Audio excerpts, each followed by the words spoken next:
Opa, e aí pessoal, beleza? Vamos começando mais uma live. Hoje é uma entrevista e vai ser com nada. Bom, vai ser com o Bardo do Espírito Santo, músico, historiador, líder do Arcânia Éter. Eu tinha escrevido Éter, peço desculpas aí, mas hoje a gente vai fazer uma entrevista com o Estélio Machado Brosenghini. Ele que é grande, um grande amigo, está sempre aí com a gente. E a gente pode falar com vocês duas coisas. Ele fez um trabalho, gente, que fala muito sobre a história do rock capixaba, sobre como a história do rock capixaba foi nascendo de 1950 até os dias atuais. Ah, vou deixar tocar. Bom, gente, então vamos deixando aqui, vamos adicionando ele aqui. Opa, Estélio. beleza? Boa noite aí, Opa, Ricardo. boa Tranquilo? noite aí, tudo bem? Como é que tá? Ah, É, tudo tranquilo. primeiramente aí, agradecendo aí por você ter aceitado o nosso convite. Hoje a gente vai falar aí um pouco do seu trabalho, né? Você, né, como bardo, como músico. E é muito bacana a gente ver assim um trabalho que faz muita diferença, assim, porque hoje música, essa música celta, música, como é que fala? É música Música celta, folk, é música folk. folk, isso, é música folk. Era muito boa, muita gente gosta, porque ela ajuda muito, era muito usada em terapia e muitas coisas mais. Aí, gente, tem aqui também o canal no YouTube, a página no Facebook, que é Arcânia Éter, né? Eu tinha colocado Eiter. Oh, desculpa aí, gente. Ah, tá tranquilo, sem Desculpa problema. aí. Mas isso aí são pequenos detalhes, né? Não vamos É, nos ater demais isso com aí não isso. atrapalha encontrar o projeto, não. É, Um izinho aí. Aí, gente, o Estélio, ele, no fim do curso, ele fez um TCC contando a história história do rock capixaba. E então, Estélio, como assim foi o desenvolvimento do rock capixaba assim na década de 60, assim, teve muita coisa assim para acontecer? Como foi a primeira banda? Como foi o que aconteceu? Ricardo, no começo, né, nesse período da década de 50, 60, o Espírito Santo ainda estava passando por esse processo de urbanização, né? Então estava uma coisa bem no início assim, da urbanização do estado, não tinha ainda a mesma aquela aquele porte já que cidades como Rio de Janeiro e São Paulo tinham, né? Então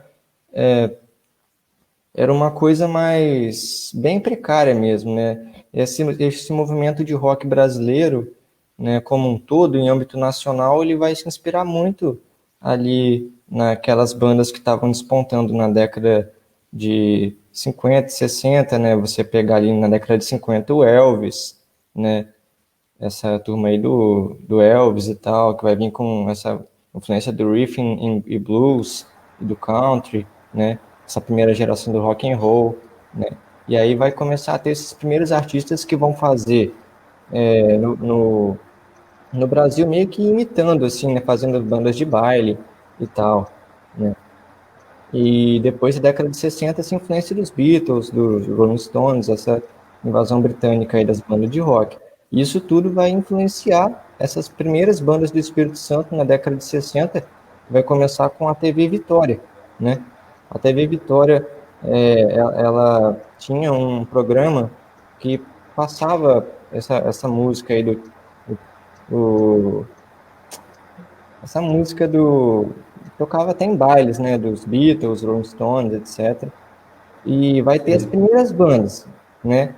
Aquelas primeiras bandas que vão ser feitas por rapazes que tocavam em baile e praticamente faziam cover desses clássicos do rock, né? Que estavam aí nos Estados Unidos e na Inglaterra.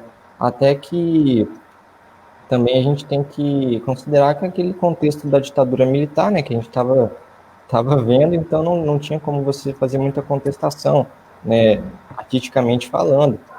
Mas a primeira banda que autoral mesmo, assim, que a gente vai ter no Espírito Santo, na década de 60, vai ser Os Mamíferos. É uma banda que ela praticamente foi desconhecida durante muito tempo e recentemente ela explodiu.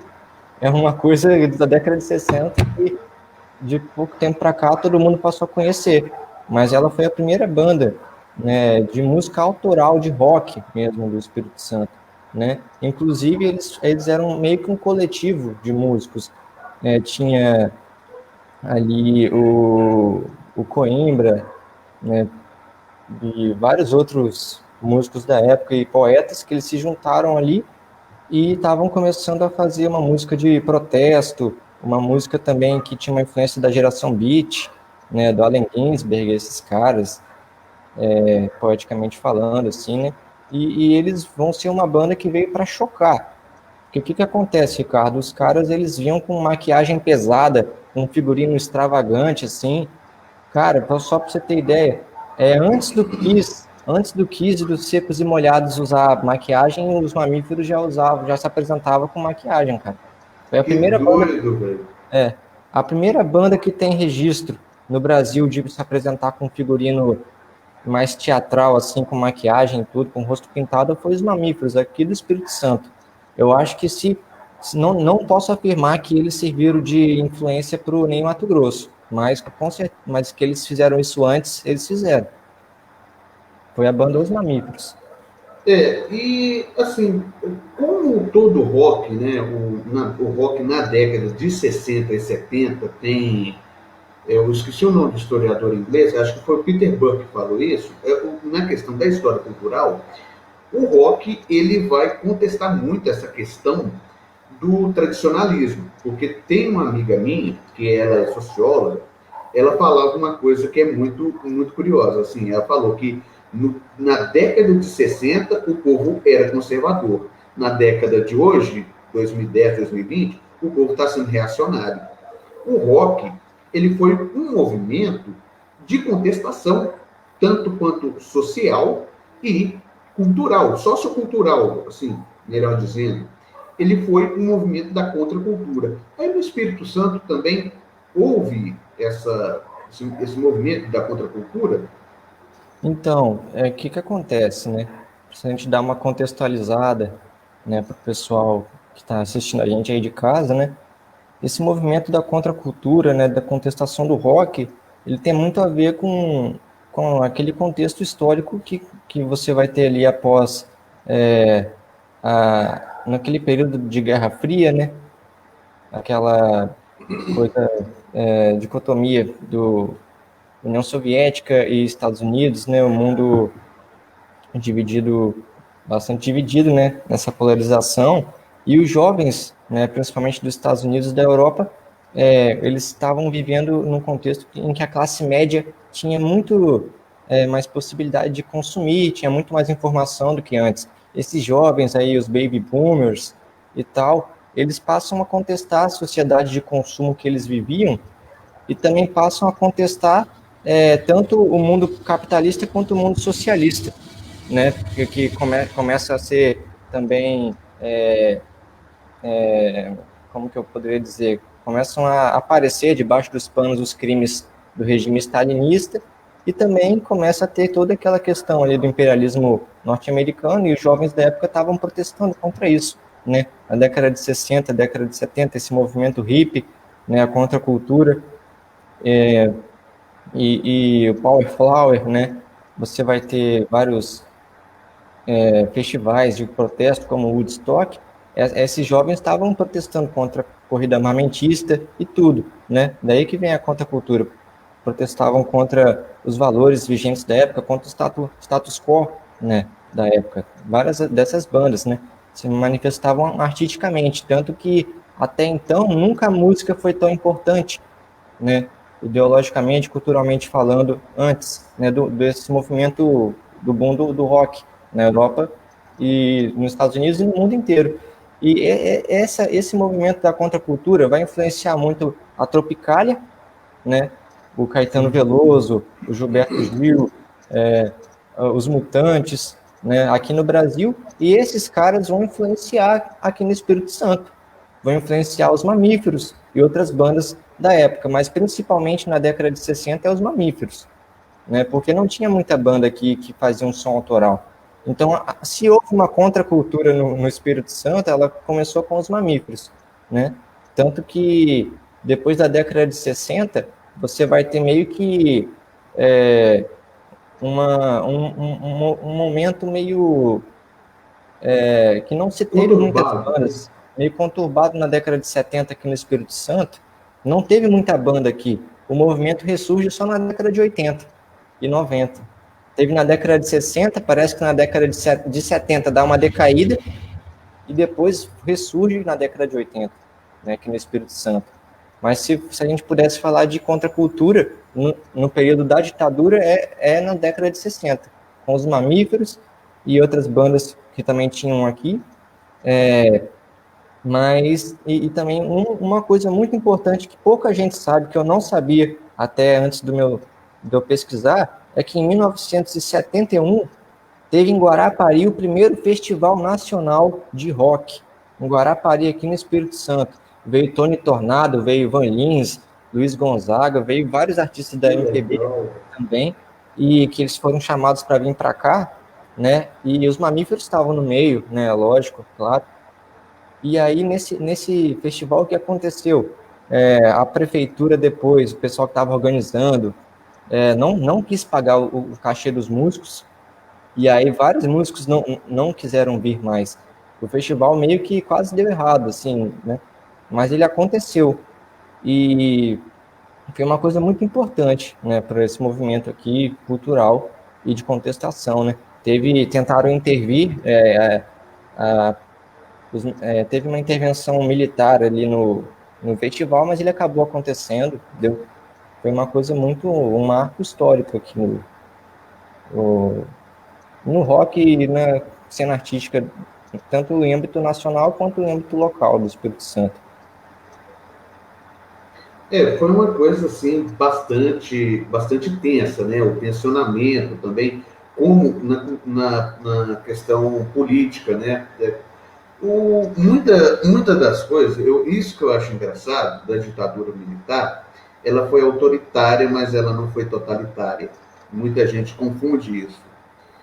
Eles viam nesses movimentos da contracultura aqueles movimentos de esquerda, um movimento esquerdista mundial que iria destruir a base da família. Tem um artigo, acho que eu não sei, eu esqueci o nome do historiador, ele é falecido já, que ele falava muito dessa questão, que é o Renato, acho que é Renato Cerqueira, alguma coisa assim. Ele falava muito da questão da contracultura, a destruição, porque as pessoas se apegavam muito ao tradicionalismo. Esse tradicionalismo da família, da mulher para ser submissa ao homem, o patriarcado em geral. A música, quando uma pessoa levava um disco de rock para casa, tanto aqui em Minas Gerais, eu já tive esse relato. Uma amiga minha, ela foi levar o disco dos Beatles para escutar. Aí, quando ela colocou no toca-disco, o pai dela ouviu, mas deu uma surra de cinto nela. Foi o quê? 1968, 1967, assim. O cara falou, não, que você não pode ouvir isso é música do demônio, isso destrói a família, transforma você em comunista, depois a polícia está atrás de você. É isso que vai acontecendo, gente. É uma coisa totalmente louca, né? Sim. Não, pode falar aí, cara, pode falar. Aí tem assim, a questão da Tropicália, que vai ter esse movimento, vai ser um movimento contracultural, ao contrário da Jovem Guarda. A Jovem Guarda que vai ser liderada por um capixaba também, que é o Roberto Carlos. Roberto Carlos, E o Roberto Carlos tem, muitos historiadores e sociólogos dizem que o movimento da Jovem Guarda era um movimento de alienação social, enquanto o da Tropicália era um movimento de conflito, de contestação social. E muita gente, há uma grande verdade nisso. Se a gente for analisar a Jovem Guarda, né, eles ali na Jovem Guarda, por questão comercial, né, da indústria cultural, tinham algumas músicas ali, alguns músicos que tinham alguma influência ali daquele rock anos 50, né, tal, né? Mas quando vai vindo essas bandas de MPB da década de 60, né, esses artistas, eles vão fazendo, né, as músicas de protesto, né? Você vai ter ali, vamos supor, a Elis Regina e outros ali depois também, né, no final da década de 60. E quando vai chegar na década de 70 ali também, no final na década de 60, década de 70, esse movimento da Tropicália, os próprios artistas que eram contra a ditadura também eram contra a Tropicália, por causa dessa questão do tradicionalismo, porque eles falavam que a gente não podia tocar em inglês, usar guitarra elétrica, não podia ter essa influência vinda de fora, que tinha que ser um som totalmente brasileiro, né? Então, houve muita... a Tropicália, ela é uma oposição até à oposição, ela é a oposição da oposição. O Nelson Motta até fala disso, né? O Caetano Veloso, no Festival da Canção, né, quando eles tocaram com os Mutantes, eles estavam lá com guitarra elétrica e tudo, né? E aí começaram a vaiar. E aí o Caetano fala: vocês não estão entendendo nada, não estão entendendo nada, né? Ele fica bolado lá naquele festival e eles largam o palco, né? Então foi um momento emblemático também esse daí, né? Porque esse pessoal da Tropicália veio para chocar bastante mesmo, né? Uma influência cultural, uma missão assim já de ser contra o status quo, né? Contra muita coisa que estava sendo feita ali e até para trazer às vezes influências brasileiras que não estavam sendo agregadas pelo movimento da Bossa Nova, né? A Bossa Nova, por exemplo, não tinha espaço na Bossa Nova para música nordestina, por exemplo, e o Caetano, o Gilberto Gil, esses caras, eles trazem uma influência nordestina também. E só para você ter ideia dessa questão do tradicionalismo, de como que isso foi, como que essa contracultura foi combatida, teve até a marcha contra a guitarra elétrica, a marcha da família contra a guitarra elétrica, teve aqui no Brasil, porque eles falavam que guitarra, né, rock e guitarra era coisa, né, subversiva, né, e era assim, mas depois da década de 70 isso vai começando a ser mais aceito, né? ser mais aceito, tanto que na década de 80 que vai ser a explosão do rock no Brasil, né? Você vai ter uma preparação ali com uns projetos ali do Lobão, do Hit, do Lulu Santos na década de 70, e aí vai ter Blitz, né? Aquela banda Blitz, tal, o 14 Bis, para depois estourar na década de 80, com Cazuza, com Legião Urbana, com, né, Barão Vermelho, Paralamas do Sucesso, na década de 80 estoura. E isso influencia muito na década de 80 aqui do Espírito Santo, né? Tinha falado que na década de 70 teve uma decaída no Espírito Santo e na década de 80 volta. Por que volta? Porque estava no Brasil inteiro. Então o Espírito Santo depois ele acaba... tudo que vai acontecendo em São Paulo, no Rio de Janeiro, acaba chegando depois no Espírito Santo, né? Isso que eu estava pensando quando eu estava lendo a sua monografia, eu fiquei pensando assim, eu fiquei assim, meio curioso com uma coisa. Eu falei, gente, do Sudeste é como se fosse, como se existisse culturalmente, Minas Gerais, Espírito Santo, Rio de Janeiro. O Espírito Santo é como se fosse um quase-estado, mas não é. A partir daí, a gente viu também, quando eu dei uma lida num artigo de rock aqui em Minas, em Belo Horizonte, onde havia o Clube da Esquina, lá no Santa Teresa, eles começaram a mexer com o rock, né? Antes eles eram MPB, depois foram indo para o rock, até aí para ter uma aceitação. Eles foram colocando, eles foram colocando por debaixo do tapete até o povo ver e aceitar. E na questão do Espírito Santo, assim, o rock foi mais difícil ou não? Então, pelo que eu pude pesquisar, né, primeiramente, né, as fontes que eu usei no meu trabalho, né, foi uma literatura sobre o tema bastante escassa, né? A maioria das coisas que você encontra são de jornalistas e alguns músicos daqui. Não tem quase nenhum trabalho de historiador mesmo, falando sobre música e muito menos sobre rock aqui no Espírito Santo. Mas tem alguns livros, né, que infelizmente, os livros estão tudo lá em Vitória, na casa da minha madrinha. Eu não tô aqui, eu tô aqui em Fundão, né, então eu não tô com os meus livros que eu usei aqui. Mas eu usei alguns livros, né, de pessoas daqui.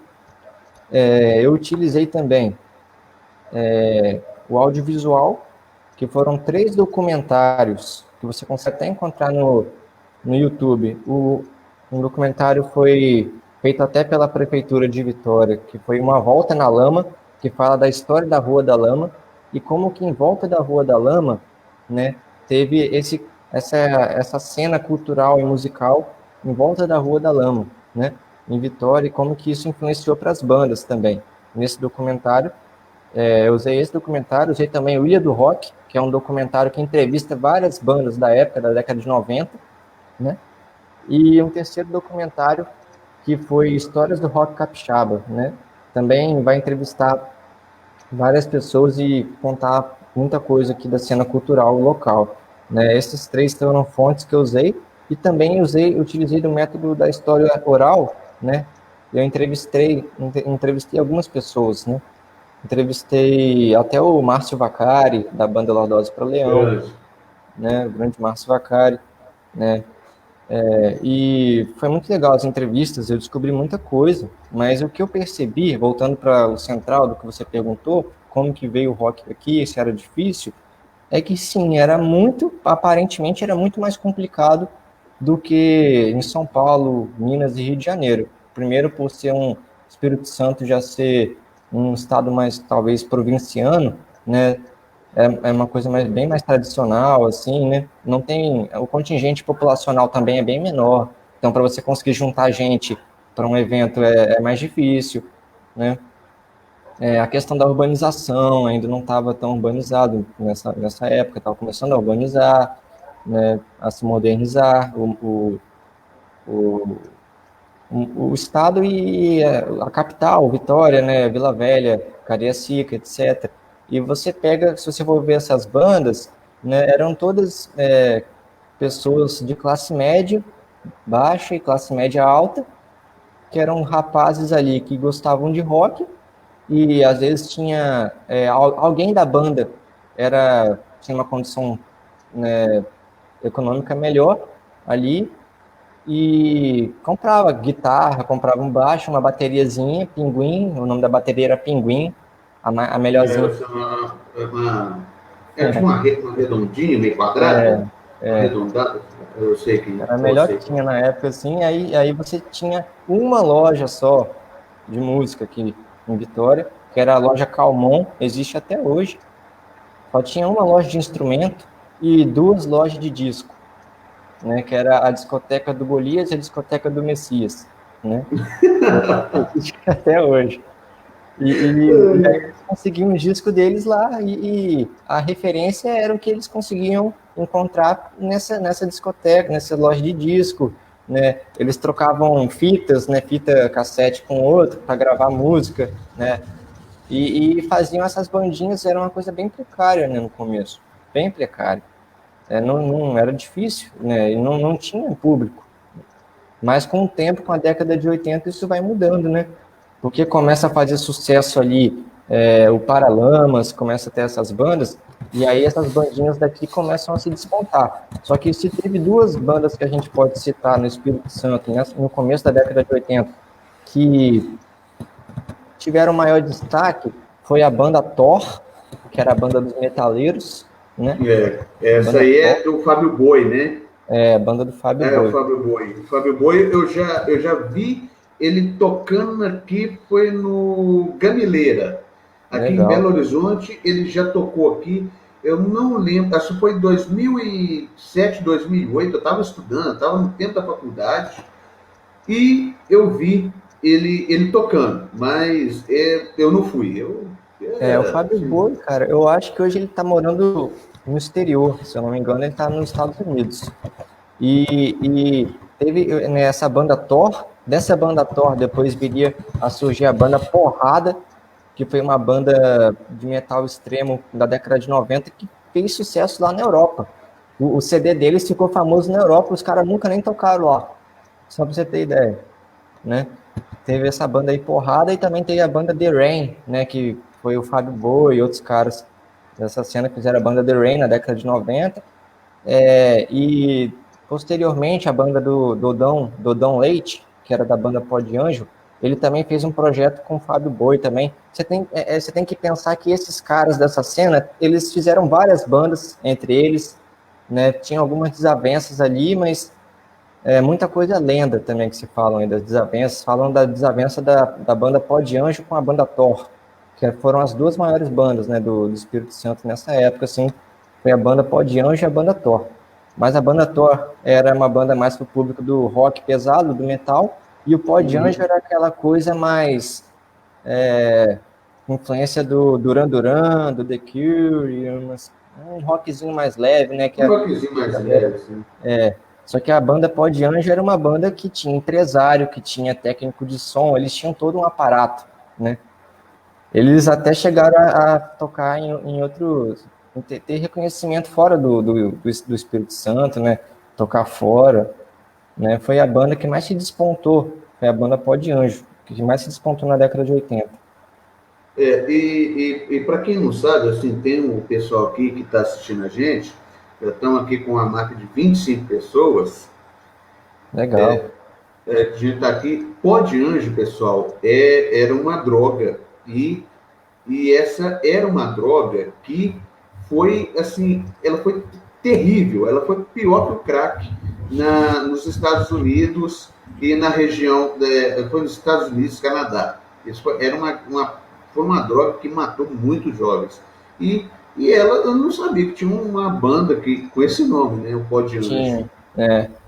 É bem sugestivo, né, o nome, né? Não sei por que os caras tinham esse nome aí, né? Mas eu entrevistei o Dodão, da banda Pó de Anjo, né? Depois que eu terminei meu TCC, só que eu consegui entrevistá-lo, né? Eu terminei meu TCC em 2018, né? Entreguei ele no final de 2018. E em 2019, quando eu estava terminando o bacharelado, eu entrevistei o Dodão, né? Da banda Pó de Anjo, né? Foi uma banda que começou ali no início da década de 80 e terminou em 87, né? Ela é um embrião da banda Ace e da banda Panzer, né? Que teve lá, mas, né, depois acabou virando o Pó de Anjo. E foi o Ace 2, né? Que eles chamavam de Ace 2 também, segundo o Dodão, né? E o Dodão contou muita coisa para mim, disse que ele não tinha nem bateria, que ele tocava com tambor de samba, com coisa para simular uma bateria. Ele falou que era uma coisa muito precária, assim, né? Você ter uma guitarra, você ter um instrumento para tocar, né, nessa época, mas que depois, como eles conseguiram um empresário, né, eles conseguiram despontar.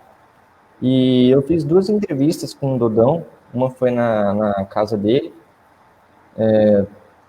e outra foi no estúdio dele, que é o estúdio Gruta da Onça, ali no centro de Vitória. E foi muito interessante, né? Que o Dodão, ele foi um cara que vivenciou bastante essa cena. Ele tinha contato com o Fábio Boi, com essa galera toda. Já teve banda com o Fábio Boi. Ele tem uma banda atualmente que é a Silence Means Death. É uma banda de rock pesado também, que ele montou na década de 90. Chegaram a tocar no Wacken Festival lá na Alemanha, cara. Aí você fica assim, pô, os caras daqui do Espírito Santo tocaram na Alemanha, né? Pô, uma maneiro isso. Muito massa. Né? Eu não sabia dessas coisas. Eu não sabia nada, assim, praticamente do rock daqui do Espírito Santo antes de eu fazer esse TCC, cara, porque eu tinha essa curiosidade mesmo, eu sabia que eles tinham algumas bandas, mas eu não sabia quais eram, não sabia qual foi a história delas, a importância que elas tiveram. Teve muita importância. A gente aqui do estado e também dos outros estados aqui vizinhos não sabem, às vezes, que teve tanta banda aqui, né? O problema é que elas não conseguiram, às vezes, ter uma vida longa, né? Elas tiveram vida curta, algumas delas. Mas houve muita banda, várias delas lançaram CD, né? O Bolachão, né, da época, né? Depois É, depois na década de 90 lançando CD e tal. Na década de 90, depois a gente pode falar mais dela, né? Mas na década de 90 já foi um pouco melhor para o Espírito Santo. A década de 80 foi um recomeço ali, né? E teve muita banda, cara, muita coisa que eu aprendi com esse TCC. E eu pretendo depois até continuar esse trabalho e entrevistar outras pessoas, né? Eu tinha e até dá. Ah, não, pode ir. Eu tinha até um planejamento de entrevistar esse ano. Eu já tinha até conversado com o Adolfo, que também foi do Lordose, para entrevistá-lo. Ele é o vocalista, né? Ele também é professor ali, faz parte lá da. Ele é filósofo e doutor em educação também, né? Eu conheci ele como professor. Tipo, eu estava fazendo TCC sobre rock capixaba, tinha um cara do meu lado que era da cena e eu não sabia, né? E no meio do meu TCC, eu conversando com ele, ele me falou que ele era vocalista do Lordose, porque nessas fotos de época, eles eram novinhos, né? Então, É. 20 anos depois, eu não reconheci o cara, né? O cara lá na UFES, do meu lado, e eu não sabia que ele era o vocalista do Lordose. Não sei nem se o Adolfo está assistindo aqui a gente, mas se tiver, nós vamos fazer essa entrevista ainda. E eu queria até entrevistar também o Mozini, da banda Muqueca de Rato. Eu nunca falei com o Mozini, mas eu ia até falar com ele, mas eu acabei desanimando por causa da pandemia e tal. É isso, fazer o quê, né? É. E tanto agora, assim, que a gente vê no cenário musical, hoje ele está um tanto quanto parado, né, em relação ao coronavírus, mas antes disso, a gente via que o rock aí, no início de 99 para 2000, o rock ainda tinha sua força, mesmo com a vinda do funk, ou não? Sim, eu creio que sim, com certeza. Eu imagino que esses outros movimentos, por exemplo, até do funk, assim, não tenha atrapalhado no rock em si. Mas eu creio que no Espírito Santo é porque sempre foi complicado mesmo, né, essa cena. Essa cena, quando você vai entrevistar esses roqueiros das antigas, alguns roqueiros aqui falam que a cena no Espírito Santo nunca nem existiu. Falam que sempre foi um embrião, né? Porque as bandas nunca chegaram a estourar aqui no Espírito Santo, né? Tanto que quando o Lordose para Leão, a banda Pé de Lixo, aquela outra lá do como que é o nome dessa banda? Aquela que juntava com Congo. Pô, agora eu esqueci o nome da banda. Enfim, Manimal, banda Manimal. Esses caras estavam fazendo sucesso do caramba, e aí parecia que agora o Espírito Santo ia ser levado para o resto do Brasil e para o mundo, mas não, né? Porque precisa ter um investimento ali dos empresários também. Eu acho que isso que é o mais importante. Tem que ter um investimento ali empresarial, assim, para ser colocado na grande mídia, né? E o rock, depois dos anos 2000, acabou não entrando ali, né? A gente começa a ter realmente um, um crescimento do funk, mas o funk nesse início dos anos 2000 também nunca foi, eu creio, uma música que esteve na grande mídia, né? A gente vai ter muito mais sertanejo e axé na grande mídia no começo dos anos 2000, né? E no Espírito Santo, depois dos anos 2000, você vai ter pouca banda despontando, parece, né? Mas isso não quer dizer que a cena tenha acabado, né? A gente tem que levar em consideração também que a partir dos anos 2000, com essa questão toda do advento da internet, né, as relações do público com o artista mudam, né? Hoje em dia você pode fazer uma live e um monte de gente te assistir, você não precisa dar um show ao vivo, né? Com pessoas realmente estando do seu lado ali, né? Hoje em dia você também tem mais facilidades para poder gravar um álbum, né? Antigamente era mais difícil. Então você tem prós e tem contras, né? Realmente parece que deu uma enfraquecida, né, na cena do Espírito Santo, porque tinha muito mais política pública, muito mais espaço, ao meu ver, quando eu analiso, né? Mas eu também não posso ser saudosista, até porque eu não vivi nessa época. mas, mas dá uma impressão que antes realmente tinha mais espaço, né? Mas eu não posso afirmar isso com total certeza. Porém, o que a gente pode falar? A Rua da Lama foi um espaço muito bom para essas bandas. Tinha o Centro Cultural Carmélia, que hoje em dia está parado e vai virar depósito de café, né? Centro Cultural Carmélia, que abria muito espaço para banda de metal, para banda de rock tocar no Espírito Santo, né? Você tem aí o Teatro Carlos Gomes, que está com risco de fechar também. Muita banda tocou no Teatro Carlos Gomes. Tinha os espaços ali, né? Tinha aquele clube ali lá do Saldanha, ali, naquela curva do Saldanha, ali tinha um clube que tocava muita banda. Então parece que né, esses espaços realmente vai ficando mais difícil, porque hoje em dia em Vitória e região, você só tem um lugar para as bandas, uma casa de show que é o Correria Music Bar, né? Não tem outros lugares grandes assim para ter evento. Se vem uma banda famosa de fora tocar no Espírito Santo hoje, ela toca no Correria. É o único espaço que tem. Quando vem Angra, quando vem Xamã, quando veio o Xamã, né? Antes do André Matos falecer, né? Eles tocaram ali no Correria, né? Não tem espaço muito espaço mesmo, parece. Tem alguns espaços para banda underground, né? Mas quando eu entrevistei, uma das entrevistas que eu fiz, que foi com o Hudson Moreira, né? Que ele foi um cara que participou do público, como público, ele ia aos shows de rock, ele fala isso, que para ele a cena diminuiu, que antes tinha muito espaço na UFES, e em outros lugares, que agora a UFES não faz mais festival de rock, que isso acabou, que não tem mais as políticas públicas incentivando esses festivais culturais, né?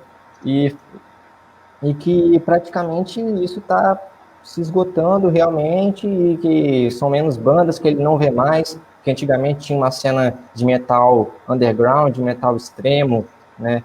Ele até citou várias bandas ali, Fossa Terry, Aberration Carnage, umas bandas doidonas assim, de metal extremo, que eu nunca tinha ouvido falar daqui do Espírito Santo, né, que são bandas que existiram que ninguém sabe que os caras existiram, que não tem espaço, e pelo que parece, um dos poucos espaços para você tocar hoje em dia underground é o Bar do Mãozinho e o Bar do Gilson, em Vitória, só tem esses dois lugares, né, e acaba não sendo um espaço muito bom para você tocar, porque não é um espaço muito apropriado, né? Então acaba tendo esse descaso aí do Estado também para com a cultura e para com a música, e também essa questão de que o rock talvez hoje em dia já não seja ele tenha na década de 80 e 90 chegado num auge, a partir dos anos 2000 ele deve ter decaído e tende a se tornar uma música de nicho, né, novamente, eu creio. Mas pode ser que não, né? Até porque atualmente está começando a ter uma nova onda de artistas do Espírito Santo que estão começando a despontar. André Prando, aquele rapaz, o Silva, né? Que o Silva era daqui do Espírito Santo. Silva era daqui do Espírito Santo também. Se eu não me engano, ele foi formado em música, eu acho que na FAMES ou na UFES, o André Prando também. Tem umas bandas aí, Mudge Brothers, que é uma banda tipo, eles parecem Led Zeppelin com Black Sabbath, tem uma banda daqui. São bandas que estão lançando CD, que estão aparecendo, que estão tendo reconhecimento fora do Brasil, mas não tem reconhecimento aqui. Isso que é estranho, né? Porque a internet leva você lá para a Europa, mas aqui dentro do estado você não tem espaço para tocar. Isso que é o que eu vivo dizendo. O brasileiro, isso vai ser, o Gessé Souza fala no livro dele, A Elite do Atraso e aquele do Classe Média, essa questão do o brasileiro não reconhecer em si a sua própria cultura. O viralatismo, eu não suporto isso, porque eu digo, eu sou nacionalista, eu adoro o meu país, a cultura do eu valorizo a cultura do meu país. E quando eu falo assim, gente, tem por exemplo, tem Pedrinho da Viola. Aí tem o Pedrinho da Viola, ele toca bem pra caramba, mas o pessoal daqui, quem, assim, como diz, faz jus aquele ditado, santo de casa não faz milagre. O pessoal não vai reconhecer e só vai reconhecer se ele for tocar numa rádio grande de alguma capital. Isso acontece demais. É uma coisa assim que me ferve o sangue. O brasileiro não valorizar a sua própria cultura. Realmente, por exemplo, aqui no Espírito Santo, você conversa com os jovens hoje em dia, né, pegar movimento punk, hardcore, é uma cena que tem um pouquinho de público também, tem público com certeza, é uma cena mais organizada, eu creio, e ainda tem um espaço ali, né? Existe o público, mas às vezes não tem um espaço muito bom, às vezes não tem um incentivo muito bom, porque você como músico, você também tem muito gasto, né? Às vezes o cara acha que é só você chegar lá e tocar, mas você tem que trocar corda de instrumento, tem que dar manutenção, né? Tem que ter a gasolina, o pedágio para chegar no local do show, né? Tem equipamento de som, né? Tem que pagar técnico de som. Então, essa questão é complicada, realmente, mas o público, ele existe, eu creio assim, só que hoje em dia é mais difícil você, parece, fazer esses eventos, né? Uma coisa que o Ivan Valadão, que eu entrevistei, fala é isso, ele fala que antes tinha mais evento, que hoje em dia é mais difícil, que o jovem hoje não sai de casa, quer ver a parada na internet ali, né, ou senão que você paga para ver o Angra, não sei, o Xamã, mas a banda autoral daqui do estado você não vê, nem quando é de graça, né? Então, não sei, eu tenho, né, também os meus projetos musicais, né, por exemplo, que eu tenho esse projeto de música celta, música folk medieval, né, aproveitando para falar para o pessoal, né, que o nome é Arcânia Éter. A gente toca música celta, folk, medieval, aí toca música irlandesa, várias peças, né? E também tocamos músicas autorais nossas e versões nossas de músicas antigas que a gente faz, né? Não é só a gente pega e reproduz. Às vezes a gente põe uma pegada latina, uma pegada nossa mesmo nas músicas, né? Algumas pessoas quando escutam a gente tocando a música irlandesa ou a música escocesa falam, pô, isso daí tá diferente, vocês tocam ela de um jeito diferente, né? Um jeito que só vocês tocam, vocês fazem uns acordes diferentes, vocês põem umas notas a mais ou a menos ali, às vezes. E, assim, é difícil, né? Quando você tem uma música de nicho, você conseguir público, mas a gente chegou a se apresentar algumas vezes, já tocamos em choperia, algum evento ou outro, conseguimos já nos apresentar no Centro Cultural de Cariacica, já tocamos em eventos da UFES, né, em Sarais, né, e tem um público. Eu sinto isso, que o público existe, mas hoje em dia conseguir juntar esse público, às vezes ele é meio complicado, né? Tem que ter uma divulgação muito boa. Hoje em dia as pessoas, não sei, não tem muito tempo, às vezes, parece, né? Todo mundo naquela correria do mundo moderno e não sei, mas eu, por exemplo, a gente está com um projeto aqui também, só para dar o crédito para os meus companheiros de banda, não sei se eles estão me assistindo, mas a banda Arcânia Éter, eu toco junto com o Matheus Carvalho, que é meu amigo de infância, né? Sempre tocou comigo, sempre me apoiou em tudo, a gente começou a Arcânia junto, e também a gente toca com o Henrique Mendes, que ele é baterista e percussionista, né? Ele toca carrom com a gente no Arcânia, e a gente tocava também junto com um rapaz que tocava violino, que era o Gabriel Matos, e infelizmente ele teve que se afastar do Arcânia uns meses atrás por questões pessoais, mas é um grande amigo nosso, ajudou bastante o Arcânia, né? E a gente tem um projeto, eu, o Matheus e o Henrique estamos também com um projeto de metal, né? Uma banda que o nome dela vai se chamar Krasner. E só que a gente ainda não tem nada publicado, mas vai rolar. Se tudo der certo depois da pandemia, a gente vai fazer um Nossa, que metal bacana. pesado lá. Valeu. E aí, Estélio, assim, é uma coisa muito bacana, porque a gente viu aí como é que no estado, aí, no Espírito Santo, Minas também não é muito diferente, porque tanto aqui no interior, o rock já é um tanto quanto assim, ele é menos, cara. O pessoal aqui é mais forró, é mais música sertaneja, né? Aquele caipirão. Até o caipirão ele já se perdeu. Hoje está no é, Sertanejo chama universitário, né? o sertanejo universitário, que para mim, na opinião do Ricardo, é sertanojo universitário. Eu não suporto. Porque hoje fica com a mulher, bebe com a mulher, fica tonto, leva ela pra cama. Eu não gosto disso. Eu sou raiz, eu sou caipira raiz. Eu como feijão tropeiro e como pão de queijo. Eu gosto de Tião Carreiro Pardinho, Tonico Tinoco, essa turma assim. Bom, as influências, porque quem é de Dom Joaquim sabe. Bom, então, o rock aqui, ele já está começando a ser mais aceito depois de 2000. Aí, tanto aí no Espírito Santo, ele demorou muito, né? Como você disse, ele demorou para ser aceito. Ele teve aí um período na década de 70 que ele estava praticamente parado, né?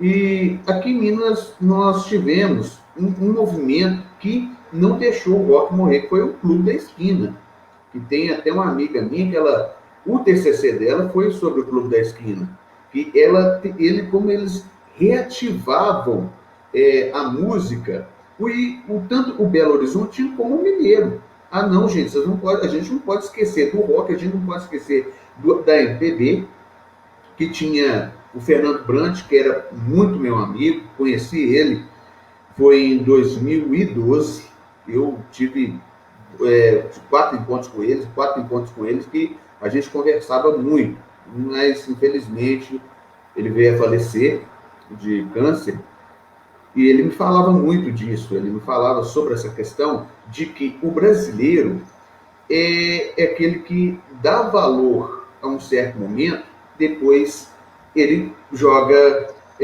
no lixo. Assim, ele é aquele que pega a sua cultura e descarta. É uma coisa que eu não entendo. A gente deveria era dar o quê? Manutenção e sobriedade a ela. Na década de 90, né, você vai ver esses movimentos regionais, né? Você vai ter lá o Chico Science, lá pegando o maracatu, juntando com rock, né? Aqui no Espírito Santo, você vai ver o Pé de Lixo, vai ver o Manimal, outras bandas ali, o Black Experience também, que é a banda do Ivan Valadão, juntando Congo, juntando influência de samba e etc. com rock, né? Você vai ver vários movimentos regionais, você vai ver os Raimundos juntando forró com hardcore, né? É. E esse movimento regional aí você vai ter dessas bandas, né? O Lordotes para Leão acaba surfando também nisso. Só que parece que depois dos anos 2000 vai realmente um movimento que vai se decaindo, assim, né? Porém, hoje em dia a gente também tem muitas bandas, né? Hoje em dia é aquela coisa, existe a cena, né? Eu vejo dessa forma, no Espírito Santo. A cena existe, só que o monopólio gira em torno do Correria Music Bar, poucas bandas podem tocar lá, você tem que fazer parte de uma panelinha de artistas, né? Eu Muita gente odeio toca isso. lá, muita gente toca lá. Eu vou falar aqui, né? Porque quem sabe, toca de graça, não ganha nada, perde e paga para tocar. Eu me recuso a isso, então eu prefiro não tocar do que né, me desvalorizar esse ponto. Né? Você tem vezes que toca lá 5, 6 bandas no mesmo dia. eu duvido que o cara tenha dinheiro para pagar 5 bandas no mesmo dia. Ele paga cerveja, né, para as bandas tocar lá, e os caras se vendem a preço de cerveja. Esse é um dos problemas que eu vejo nas bandas aqui do Espírito Santo, né? E é muita banda cover, não tem banda autoral. As bandas autorais, ninguém dá moral. Existe banda autoral, mas poucas pessoas dão moral. Quando tem evento de banda autoral, pouca gente vai. E quando é evento de cover de Guns N' Roses, cover de não sei o que, a galera vai, né? Então, esse é um problema aqui que eu vejo no Espírito Santo, né?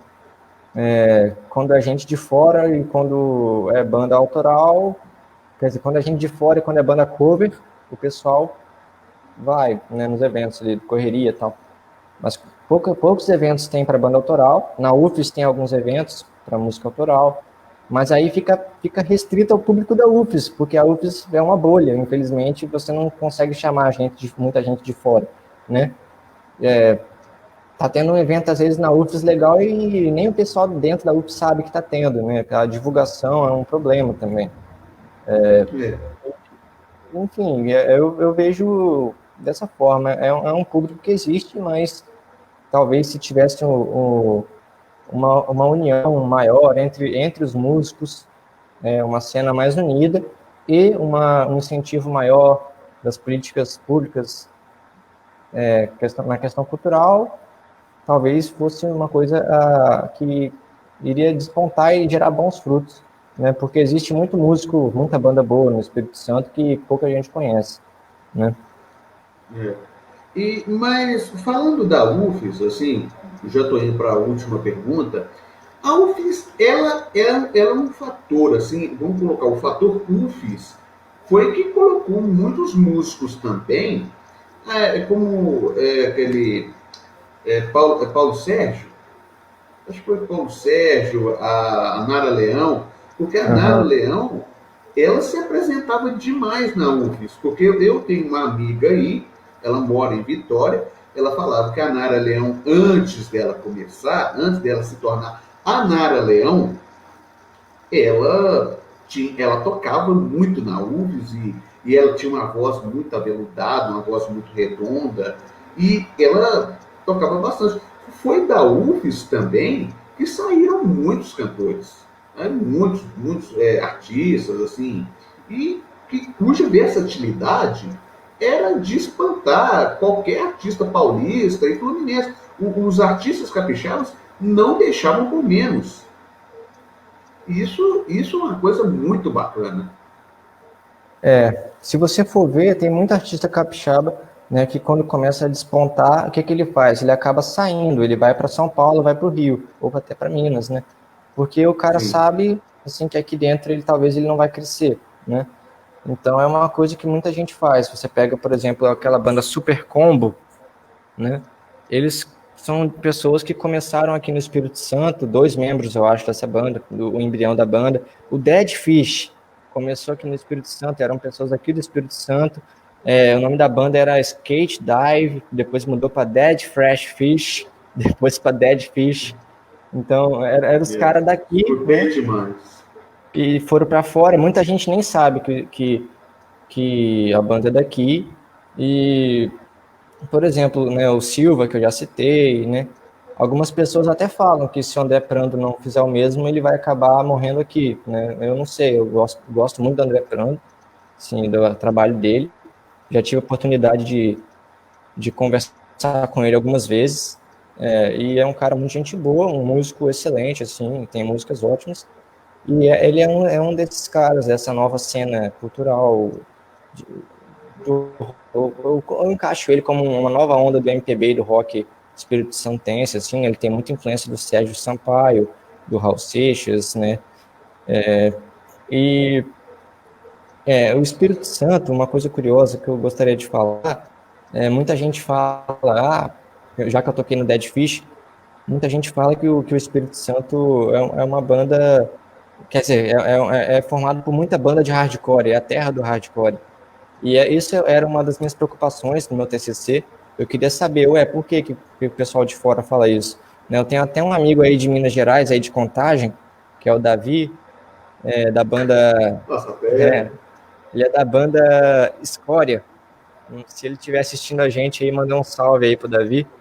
E o Davi fala, pô, você é da terra do hardcore, né? Aí eu, pô, não tô sabendo, não. Não tem banda de hardcore aqui, pô. Sim, teve bandas, mas não é tanto, né? Isso é um mito, parece que tem. Eu acho que é porque Muqueca de Rato, Dead Fish, Os Pedreiro, as bandas daqui da década de 90 e do início dos anos 2000 que despontaram do Espírito Santo eram tudo hardcore e punk, então ficou essa imagem de que o Espírito Santo é a terra do punk e do hardcore. Eu creio que seja por causa disso. Né? Quanto à UFES, a UFES realmente ajudou a formar muito músico, né?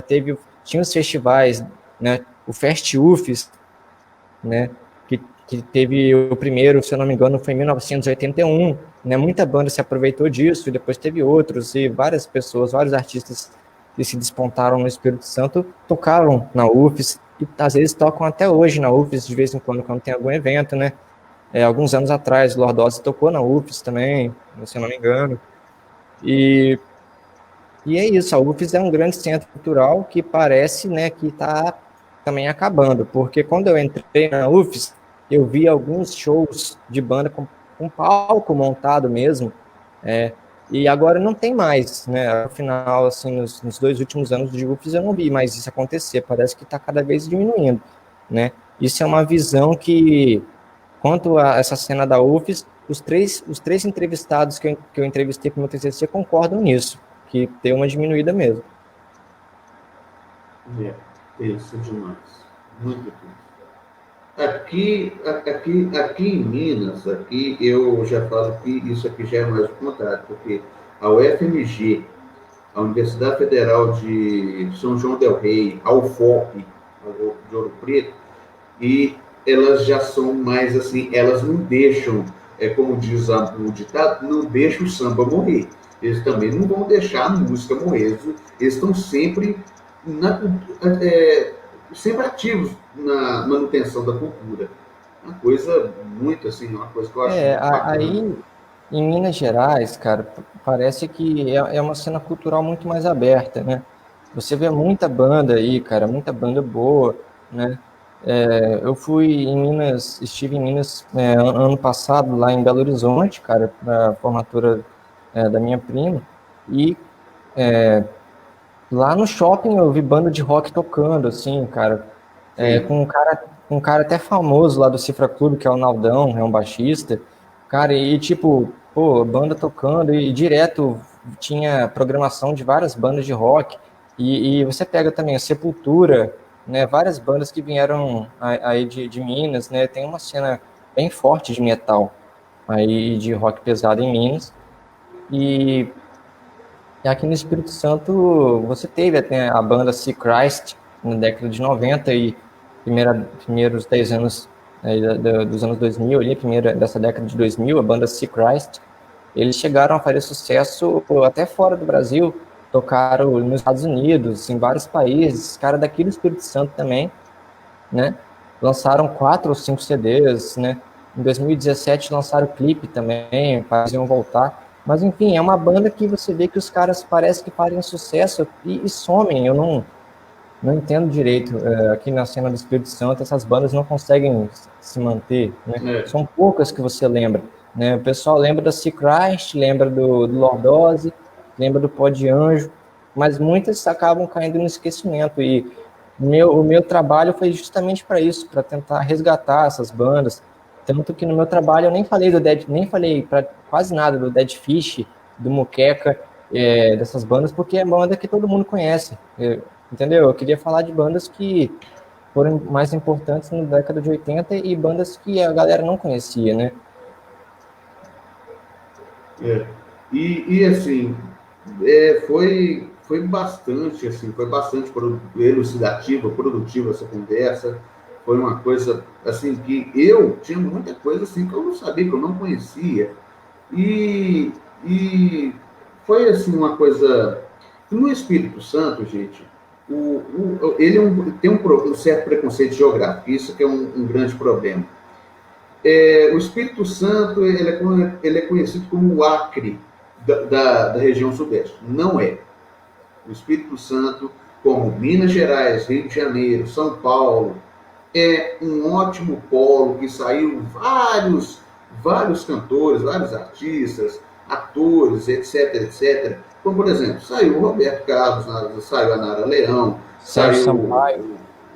o Sérgio, não sei se é Paulo Sérgio, um que minha mãe adorava, e assim vai. E aí, é isso que. E a história do rock capixaba conta muito isso.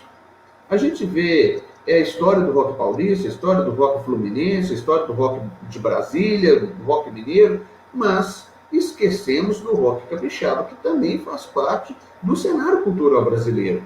Muita gente esquece, tanto o Stélio que também, que é músico, vem de uma família de músicos, creio eu, ele também está honrando a camisa, né?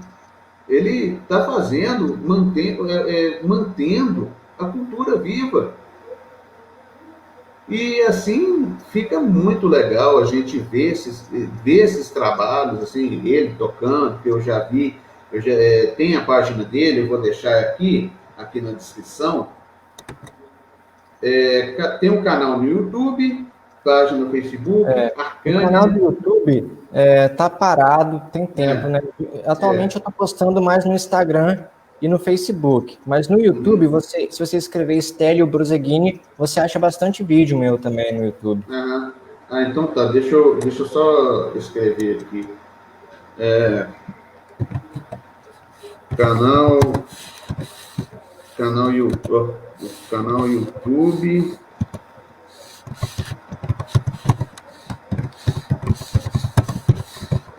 YouTube, você escrevendo Stélio Bruseghini, vai ter vários vídeos do Arcânia lá, a gente tocando, né? Mas o mais assim, que eu acabo investindo mais era no Instagram mesmo, né? No Instagram do Arcânia e no Facebook do Arcânia, né? A gente posta bastante coisa, né? Atualmente não por causa da pandemia, né? Mas a gente, né? E também, pessoal, eu vou fazer uma propagandinha, aproveitar o gancho. Tem o canal Historiador Ricardo Lúcio, lá você pode, assim, se inscrever. Lá todo dia tem uma live. E eu estou sempre fazendo live lá. E também tem uma coisa que eu gostaria de pedir. Você sabe aquele troco do pão, aquele dinheiro que você acha quando você vai lavar roupa? Aqui, ó. Mantenha aqui no Apoia-se Ricardo Lúcio Historiador, e ajude a manter o nosso projeto, né? Porque a coisa aqui, a gente faz muito trabalho, e também às vezes a gente tem que deslocar e assim vai. Eu estou planejando ainda eu tenho um outro canal, que é da minha empresa, que é o Ricardo Lúcio Historiador. Eu estou querendo, pós-pandemia, eu estou querendo desenvolver um trabalho com os quilombolas. Ele vai falar sobre a música quilombola e também sobre dialetos quilombolas. Isso aí, eu já estou até querendo chamar um amigo que ele trabalha muito com isso. Para chamar ele para entrevistar. Vamos ver se ele aceita. Ô, Estélio, mas assim, e música, você toca? Eu toco um pouquinho, né? Só para a gente encerrar, você dá só uma palhinha para nós aí? Tá, beleza. Eu vou pegar um instrumento aqui. Eu fiquei até na dúvida, pô, se o Ricardo pedir para eu tocar, né, o que eu toco? Mas eu acho que eu vou pegar aqui para incentivar o meu projeto, eu vou tocar uma música do banda autoral, né? Eu ia tocar uma na viola, se der tempo eu toco também, mas eu vou tocar primeiro uma aqui no buzuki irlandês, né, homenagear aqui o seu Danilo que fez esse buzuki, fez esse instrumento para mim. Que legal. Vou tocar aqui Maidens of Rohan, uma música autoral aqui do Arcânia, instrumental. Vou colocar o microfone aqui para ser melhor. Então, pessoal, enquanto ele vai pegando aí, eu vou dar uma olhada na goela. É isso aqui que a gente faz. Ó, vai lá, tem a página dele, Arcânia Éter.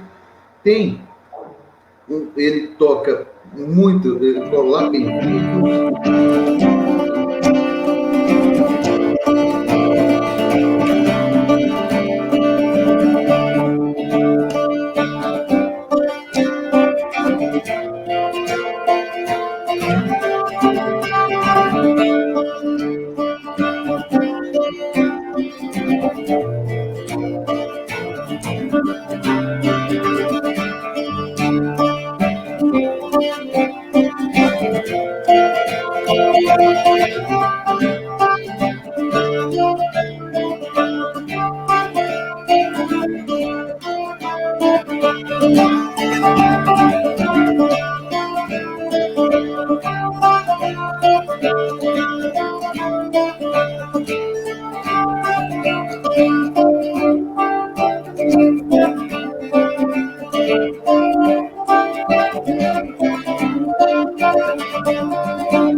É isso aí, gente. Como diz uma amiga minha aqui, como diz uma amiga aqui, maravilhindo, maravilhoso, muito bom mesmo, super sensacional. Assim, é um trabalho belíssimo. Que um dia, quem sabe, um dia você está tocando em São Paulo, eu estou lá no camarote. Obrigado. Deu para ouvir bem?